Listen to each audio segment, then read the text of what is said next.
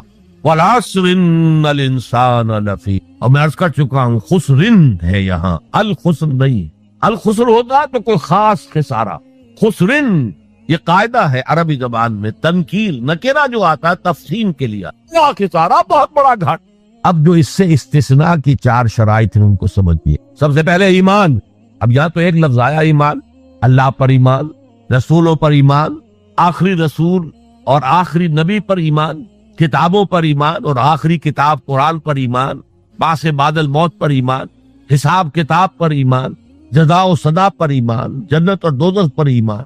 یہ ایمانیات ہے۔ میں نے عرض کیا تھا یہ ایک عنوان ہے، کتنی لمبی لمبی بحثیں قرآن مجید میں ان میں سے ہر ایک چیز کے بارے میں آئی ہیں مکی صورتوں کے، لیکن اس وقت جو بات میں آپ کو بتانا چاہتا ہوں، وقت کم ہے، اس ایمان کے 2 لیول سمجھ لیجئے، یا 2 قسمیں سمجھ لیجئے، یا 2 ایسپیکٹس سمجھ لیجئے۔ اور یہ مجھے امید ہے کہ بہت سے حضرات نے بچپن میں یاد کیا ہوگا، ایمان مجمل، آمنت باللہ کما ہوا باسمائہ و صفاتہ و قبلت جمیع احکامہ، اقرار باللسان و تصدیق بالقلب۔ ایمان کے یہ 2 درجے ہیں، زبان سے اقرار، جو کہے، کسی مذہب کا ماننے والا ہو، ہندو ہو، سکھ ہو، پارسی ہو، عیسائی ہو، جو کہے اشہد ان لا الہ الا اللہ واشہد ان محمد رسول اللہ، ایسے ہے محسوس ہوتا ہے کہ ایک لائن کھچی ہوئی تھی، پہلے ادھر تھا فوراً ادھر آ گیا۔ یہ ہے اقرار باللسان، اس کی حیثیت قانونی ایمان کی ہے۔ ظاہر بات ہے مسلمان باپ کی وراثت مسلمان بیٹے کو جا سکتی ہے، بیٹا مسلمان نہیں ہے تو وراثت نہیں پہنچے گی۔ Who is a Muslim and who is not a Muslim؟ یہ لیگل کوسچن۔ مسلمان ریاستوں کے اندر دستور میں ہوگا کہ یہاں ہیڈ آف دی اسٹیٹ مسلمان ہوگا، تو کتنا بڑا لیگل کوسچن ہے کہ کون ہے واقعی مسلمان کون نہیں ہے، تو بہت اہم ہے۔ لیکن اس کا سارا معاملہ اس دنیا تک ہے کہ ہم ایک دوسرے کو مسلمان سمجھیں۔ میں اپنی بیٹی نکاح میں دے سکتا ہوں کسی مسلمان۔ اصل ایمان کیا ہے؟ تصدیق بالقلب، جب دل میں اتر جائے، دل میں کھپ جائے، وہ ہے اصل ایمان۔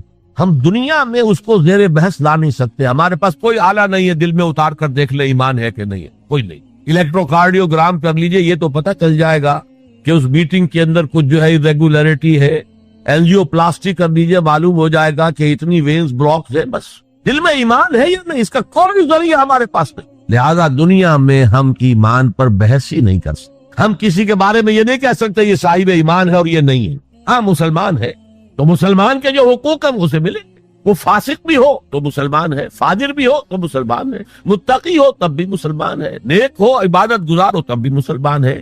اور لیگلی اور کانسٹیٹیوشنلی ان میں کوئی فرق نہیں ہے۔ المسلم کفو لکل مسلم، امام ابو حنیفہ رحمۃ اللہ علیہ کا قول بہت اہم ہے۔ اتنی اہمیت تو اس کی ہے کہ ذرا سی ایک خطا ہو گئی تھی حضرت اسامہ ابن زید سے۔ حضور کو بہت محبت تھی اسامہ سے، اپنے پوتے کی طرح سمجھتے تھے، اس لیے کہ زید کو تو اپنا بیٹا بنایا ہوا تھا، زید ابن حارثہ کو۔ تو بعد میں جب آیت اتری کہ یہ کوئی منہ بولا بیٹا اسلام میں کوئی شے نہیں ہے، ورنہ پہلے انہیں کہتے تھے زید ابن محمد، اس کے بعد دوبارہ وہ زید ابن حارثہ رہ گئے۔ لیکن محبت کتنی تھی زید سے، اور اس اعتبار سے گویا کہ حضرت اسامہ ابن زید وہ تو حضور کے پوتوں کے مانے۔ ان سے غلطی ہو گئی، ایک جنگ میں ایک کافر کے ساتھ مقابلہ ہوا دو بدو۔ اس کافر نے جب سمجھا کہ میری تو بس ہو گئی، اب میں مزید مقابلہ نہیں کر سکتا، اب میری جان اس کے ہاتھ میں، اسامہ کے ہاتھ میں، انہوں نے پڑھ دیا کلمہ اشہد ان لا الہ الا اللہ واشہد ان محمد رسول۔ انہوں نے یہی سمجھا جو ہم ہوتے تو سمجھتے کہ جان بچانے کا ہیلا کر رہا ہے، لہذا گردن اڑا دی۔ کچھ دل میں اپنے خدشہ سا رہا، یہ صحیح کام کیا میں نے یا نہیں، یا ہو سکتا ہے حضور کو کسی اور ذریعے سے اطلاع پہنچی۔ طلب فرمایا اسامہ یہ تم نے کیا کیا؟ حضور اس نے جان بچانے کے لیے کلمہ پڑھا، آپ نے نہیں کہا کہ تم غلط کر۔ اللہ شرفنا قلبہ، تم نے اس کا دل چیر کے کیوں نہیں دیکھ لیا؟ یعنی نہ تم دل چیر کے دیکھ سکتے ہو، کیا تمہیں معلوم ہے، کیسے کہہ سکتے ہو یقین سے کہ اس نے جان بچانے کو کلمہ پڑھا؟ اور اے اسامہ کیا کرو گے قیامت کے دن جبکہ یہ کلمہ تمہارے خلاف استغاثہ لے کر آئے گا؟ تو اس کی بھی بہت بڑی اہمیت ہے۔ دنیا میں پورا لیگل اینڈ کانسٹیٹیوشنل نظام اسلام پر قائم ہے، اقرار باللسان پر قائم، لیکن اصل ایمان دل میں۔ یہ سورہ حجرات میں فرمایا گیا جو اس موضوع پر قرآن حکیم کی اہم ترین آیات، آیت نمبر 14 ہے یہ، قالت الاعراب آمنا قل لم تؤمنوا ولكن قولوا اسلم۔ اے نبی یہ بدو جو ہیں یہ کہہ رہے ہیں ہم ایمان لے آئے، دعویٰ کر رہے ہیں ایمان کا، آپ ان سے کہہ دیجئے تم ایمان ہرگز نہیں لائے ہو، یوں کہو کہ ہم مسلمان ہو گئے ہیں، ہم نے اطاعت قبول۔ وَلَمَّا يَدْخُلِ الْإِيمَانُ فِي قُلُوبِكُمْ، ابھی تک ایمان تمہارے دلوں میں داخل نہیں ہوا۔ اللہ تو کہہ سکتا ہے نا، یہ کون سے بدو تھے اصل میں جان لیجیے۔ اذا جاء نصر اللہ والفتح ورأيت الناس يدخلون في دین اللہ افواجا، جب حضور کو آخری فتح حاصل ہو گئی تو اب تمام قبیلوں نے باہم مشورہ کیا اپنی اپنی جگہ پر، it's no use resisting now, اب ہم مزید جو ہے محمد کا راستہ روک نہیں سکتے صلی اللہ علیہ وسلم، چلو چلے اور چل کر اسلام لے آئے۔ اب اس وقت جو اسلام لائے لوگ، ان کی تین حالتیں ہو سکتی تھی، ایک تو یہ کہ واقعی ایمان دیانت کے ساتھ، شعور کے ساتھ، خلوص کے ساتھ ایمان لائے تو وہ مومن ہو گئے، اور ایسا بھی ہو سکتا ہے کچھ لوگوں نے سوچا کہ اب تو ہمارا بس جو ہے نہیں چل رہا ہے، ابھی تو دبک جاؤ ذرا، پھر موقع کا انتظار کر کے کھڑے ہوں گے دوبارہ اور پھر ہم ان کو ختم کر دیں گے، جیسے کہ ہوا حضور کے انتقال کے بعد کتنے بڑے بڑے فتنے اٹھے، جھوٹے نبی کھڑے ہو گئے، مانعین زکوٰۃ کھڑے ہو گئے۔ تیسرا کہ نہ تو مثبت طور پر ان کے دلوں میں ایمان تھا، نہ منفی طور پر دھوکہ دینا مقصود تھا، بس ٹھیک ہے سب جا رہے ہیں ہم بھی ایمان لے آتے ہیں، نہ ایمان نہ نفاق۔ وہ پہلے جنہوں نے دھوکہ دینے کے لیے اور ٹائم گین کرنے کے لیے اور اس لیے کہ اب ہمارا بس نہیں چل رہا ہے، پھر دیکھیں گے پھر کھڑے ہوں گے، جو انہوں نے یہ کیا وہ منافق، جو صدق کے دل سے ایمان لائے وہ مومن، درمیان میں وہ جو رہ گئے وہ مسلم تو ہے، منافق بھی نہیں ہے، مومن بھی نہیں۔ اس بحث پر ایک عنوان قائم کیا ہے امام ابن تیمیہ نے، اثبات الاسلام بغیر الایمان، بغیر ایمان کے اسلام کا اثبات، اس لیے کہ جب قرآن یہ کہہ رہا ہے قالت الاعراب آمنا قل لم تؤمنوا ولكن قولوا اسلمنا ولما يدخل الايمان في قلوبكم، لیکن اگر تم اللہ اور اس کے رسول کی اطاعت کرتے رہے تو ہم تمہارے اعمال میں سے کچھ کمی نہیں کرتے۔ اس کا مطلب کیا ہوا؟ منافق تو نہ ہوئے، اگر منافق ہوتے تو منافق کا تو کوئی عمل قبول نہیں، لہذا نہ مومن نہ منافق بلکہ مسلم، صرف مسلم۔ آج کے مسلمانوں کا آپ اگر جائزہ لیں، تجزیہ کریں، عظیم اکثریت 1,00,000 میں سے 99,999 اس کیٹیگری میں فال کریں۔ ایمان کہاں ہے؟ یقین کہاں ہے؟ ہر شخص اپنے گریبان میں جھانکے مرنے کے بعد جی اٹھنے کا یقین ہے؟ کیا یقین ہے کہ اصل زندگی آخرت کی زندگی ہے؟ وَإِنَّ الدَّارَ الْآخِرَةَ لَهِيَ الْحَيَوَانُ، یقین ہے کہ یہ قرآن اللہ کا کلام ہے۔ سورہ واقعہ کی آیات، أَفَبِهَذَا الْحَدِيثِ أَنْتُمْ مُدْهِنُونَ وَتَجْعَلُونَ رِزْقَكُمْ أَنَّكُمْ تُكَذِّبُونَ، تم اپنے عمل سے قرآن کی تکذیب کر رہے ہو، کہتے تو ہو قرآن اللہ کا کلام ہے، ہمارا عقیدہ ہے، اللہ نے سود کو حرام کیا، تم سودی کاروبار کر رہے ہو۔